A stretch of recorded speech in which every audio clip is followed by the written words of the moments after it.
الدين عند الله الإسلام.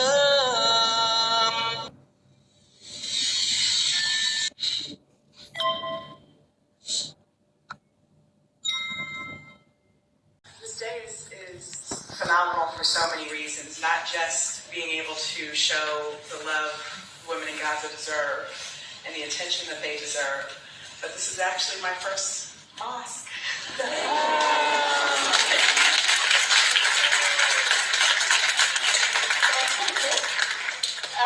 After I do my speech, I just want to touch the carpet.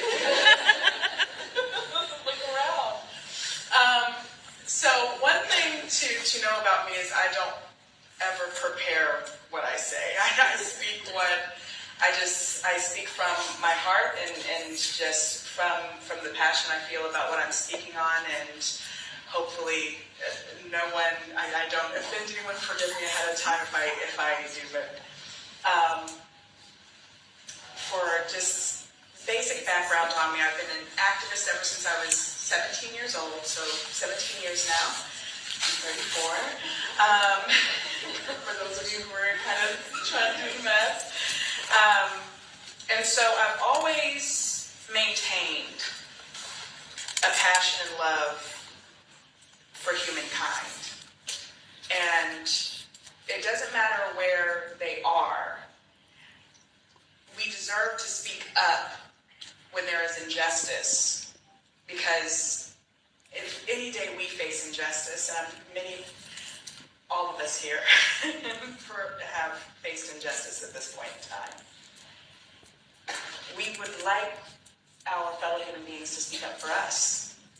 And I think the Muslim community specifically has been far neglected when it comes to fellow human beings stepping forward and speaking up for us.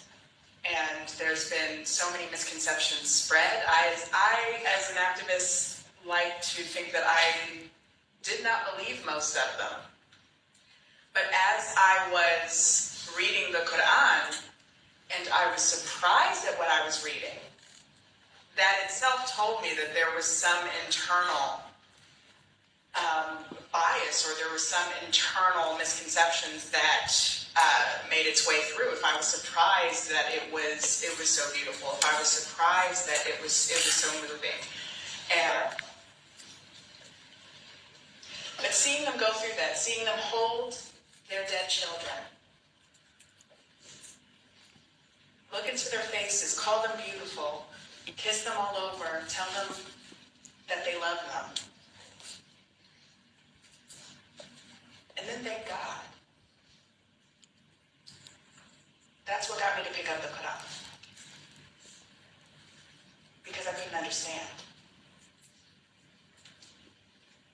My own relationship with God has been very tumultuous over the years.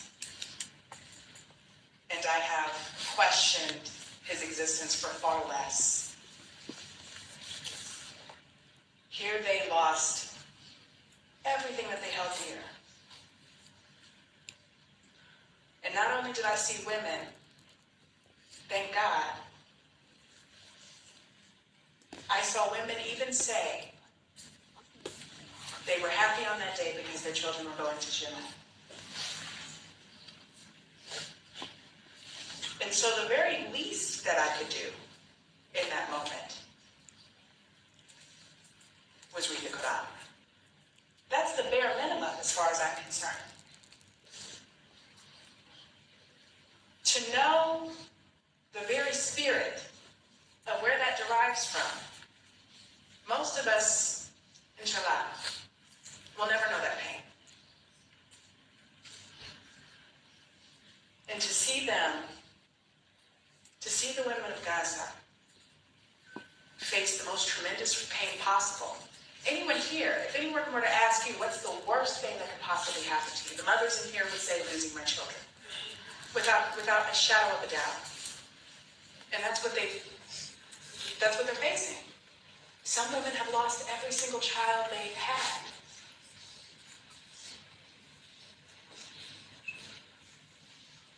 And still prostrate before God. Still are steadfast in their faith. How can I not not be moved? Honestly, how can I not be moved? How can I not see it? If the women in Gaza have lost not only everything, but some are facing the possibility of never regaining it back. If those of you know the young woman, she's in her early 20s, the son. She was a content creator.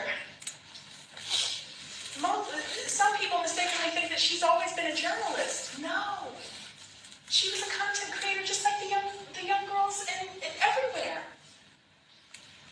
And she and a few other young women right now are the only reason why we even know what's going on in Gaza. And she has started beginning her videos of, this is the sun, I'm still alive, I still don't know whether that is fortunate or unfortunate. Powerful, just as a regular human being, that I could ever be as president. And so are you. And I'm very serious about that. Right now we're witnessing single voices changing the world. I'm not talking about myself. Moabs, Islam, Palestine. Yes. They're single people, and not just single people, single young people in their early 20s that just a month ago was doing what the rest of us were doing. Sharing on TikTok. The video went viral of Moaz documenting